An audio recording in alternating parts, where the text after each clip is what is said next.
Menteri Hukum dan Hak Asasi Manusia Yasona Lauli menyatakan pemerintah tetap membela warga negara Indonesia yang akan dihukum mati di negara lain.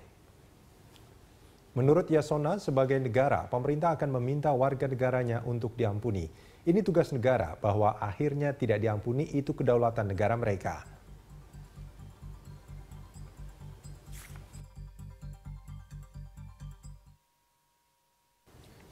Ya, dialog hukuman mati jalan terus kita lanjutkan masih bersama Ari Afriansah dari UI dan juga Tony Spontana dari Kejaksaan Agung. Pak Tony, ini kalau kita bicara soal... Halo Pak Tony. Ya, nampaknya terputus, nanti kita akan coba untuk menghubungi kembali. Mas Ari, ini kalau kita bicara soal eksekusi hukuman mati. Ini juga ada yang menyesalkan, maksudnya negara-negara yang menyesalkan itu karena warga negaranya dieksekusi mati, juga ada yang mengatakan bahwa ini juga melanggar hak asasi manusia.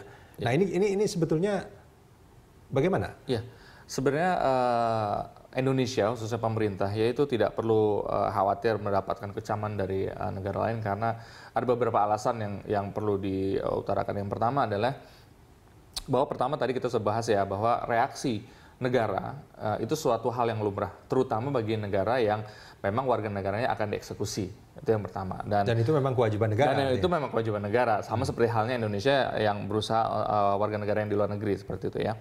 Lalu kemudian ada juga kecaman dari negara-negara yang memang pahamnya, memang semangat dari beberapa negara tersebut memang sedang ingin menghapuskan hukuman mati seperti di Eropa. Itu kan hampir seluruh negara Uni Eropa itu sudah menghapuskan hukuman mati kecuali satu, kalau nggak salah Belarus ya, seperti itu. Lalu Indonesia juga tidak perlu khawatir dianggap bahwa masih menerapkan hukuman mati tandanya kurang beradab ya.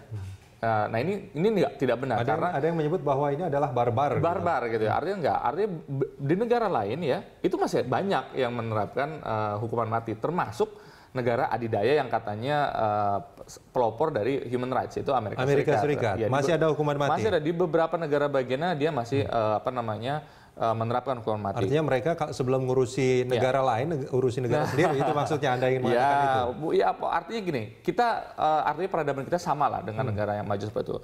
Lalu berikutnya adalah hukuman mati yang kita akan laksanakan ke eksekusi itu sudah melalui proses hukum yang sudah maksimal, exhausted gitu ya, sampai akhirnya permintaan gerasi ke presiden itu merupakan langkah terakhir. Ya, artinya semua dilakukan dengan proses hukum yang transparan, yang akuntabel gitu ya. Artinya semua sudah dilakukan dan tidak ada lagi ini kekhawatiran bahwa ini direkayasa peradilannya, tidak. Nah terakhir, kalau dia katakan ini suatu hal yang mendasar, tahun 2007 Mahkamah Konstitusi malah ya sudah menolak gugatan yang permintaan untuk menghapuskan hukuman mati di Indonesia. Artinya hukuman mati di Indonesia itu tidak dianggap melanggar konstitusi. Gitu. Meskipun sebetulnya kalau kita bicara konstitusi, kalau saya tidak salah ya, ada pernyataan bahwa setiap orang berhak untuk hidup serta berhak mempertahankan hidup dan kehidupannya. Ya, artinya itu sudah dites ya. Itu sudah dites oleh lembaga yang berwenang untuk mengetes apakah ini bertentangan dengan Undang-Undang Dasar atau tidak. Itu Mahkamah Konstitusi. Dan itu tidak perlu menjadi perdebatan lagi karena sudah keputusan Mahkamah Konstitusi itu kan final dan mengikat. Ya. Dan satu lagi Mas, itu ya, bahwa banyak pihak yang bilang bahwa Indonesia melanggar kewajiban HAM internasionalnya karena Indonesia sudah meratifikasi Konvensi Hak Sipil dan Politik ya ICCPR, bahwa di sana memang hak untuk hidup ya atau hukuman mati itu harusnya dihapuskan.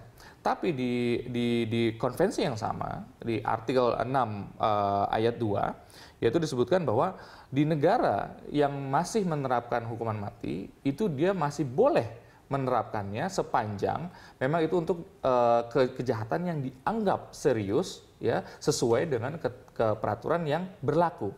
Begitu. Artinya klausul itu juga ada di situ ya? Ada di konvensi tersebut gitu ya. Dan di ayat 4-nya ya siapapun yang mendapatkan vonis hukuman mati juga harus diberikan hak untuk meminta pengampunan dari pemimpin negara tersebut. Artinya itu semua ada di Indonesia dan kita melaksanakan itu. Gitu ya. Artinya kita bisa bilang bahwa saat ini kita sedang darurat narkoba, serious crime, dan kita punya aturannya, enforce, ya. Lalu memang itu sudah yang ditangkap sudah melalui proses peradilan yang ekshaustif. Oke, Anda menganggap ini sebagai darurat narkoba. Ini kan sebetulnya seringkali menjadi omongan di publik gitu ya.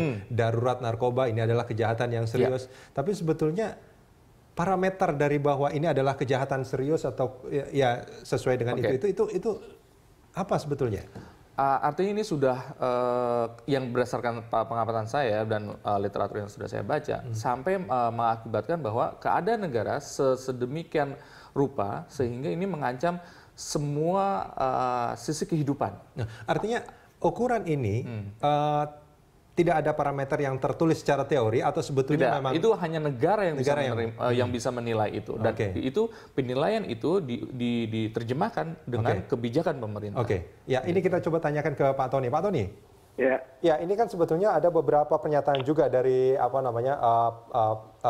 beberapa negara yang mengatakan bahwa narkoba itu tidak bisa dianggap sebagai kejahatan yang serius gitu. Ini tadi juga Anda di awal mengatakan bahwa ada perbedaan. Nah, ini apa sebetulnya yang membedakan bahwa narkoba itu menjadi sesuatu yang sangat serius di negeri ini? Ya, kalau saya mengacunya soal kepentingan nasional, ya kita bisa menyatakan, menurut saya ya pendapat pribadi ini ya, menurut sepengetahuan yang saya ketahui, kita harus mengacu kepada kepentingan nasional.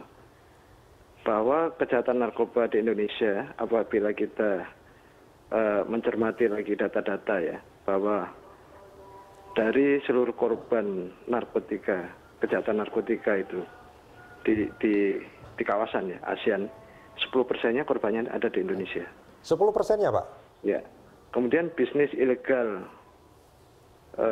narkotika itu setahun 110 triliun. Dan 43%-nya itu di Indonesia. Ya. Kemudian melihat data bahwa 50% lebih penghuni lapas sekarang ini adalah kasus-kasus narkotika, kejahatan narkotika. 50% lebih penghuni lapas adalah kasus narkotika. Kasus narkotika. Baik. Kemudian dari segi keuangan negara ya, untuk merehabilitasi kan ada 4 sampai 5 juta orang yang tergantung ya, yang tidak bisa disembuhkan untuk rehab itu. Per 100.000 orang itu diperlukan anggaran 1 triliun. 1 triliun untuk apa, Pak? Untuk merehabilitasi 100.000 orang. 100.000 orang? Ya. Kan 1 triliun? 1 triliun. Anda ingin mengatakan bahwa sebetulnya kerugian yang dihasilkan atau kerugian yang diterima oleh bandar-bandar narkoba itu jauh lebih sedikit daripada kerugian yang dikeluarkan oleh pemerintah, itu maksudnya? Malah menurut saya selain ini mengancam generasi, ingat yang dikatakan berbagai pihak termasuk presiden bahwa 40 sampai 50 orang meninggal. 40 sampai 50 orang meninggal per hari ya? Meninggal karena narkotika. Ya. Itu Anda kalkulasi aja per tahun berapa orang. Kalau menurut saya bukan hanya mengancam generasi itu juga mengancam peradaban bangsa Indonesia. Pak Tony, Anda ingin mengatakan dengan kondisi ini, dengan kejahatan yang begitu serius, itu mengorbankan begitu banyak orang, mengeluarkan dana yang begitu besar, bahwa para pelaku gembong-gembong bandar narkoba yang sudah terpidana mati, jangan diberikan grasi.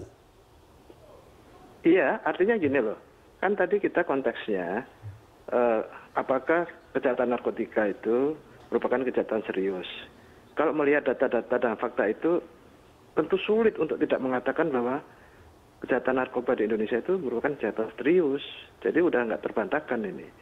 Di samping pelaksanaan pidana mati Indonesia itu legitimasinya sudah kuat sejak konstitusi sampai undang-undang di bawahnya itu masih merupakan hukum positif yang harus dijalankan. Baik. Jadi udahlah, tidak ada ampun lagi bahwa eksekusi terhadap bandar, pengedar, pengimpor narkotika itu ya kita jalankan aja secara tegas dan konsisten gitu. Pak Tony, kita akan lanjutkan ini di segmen berikut, Pak. Kita jeda sebentar.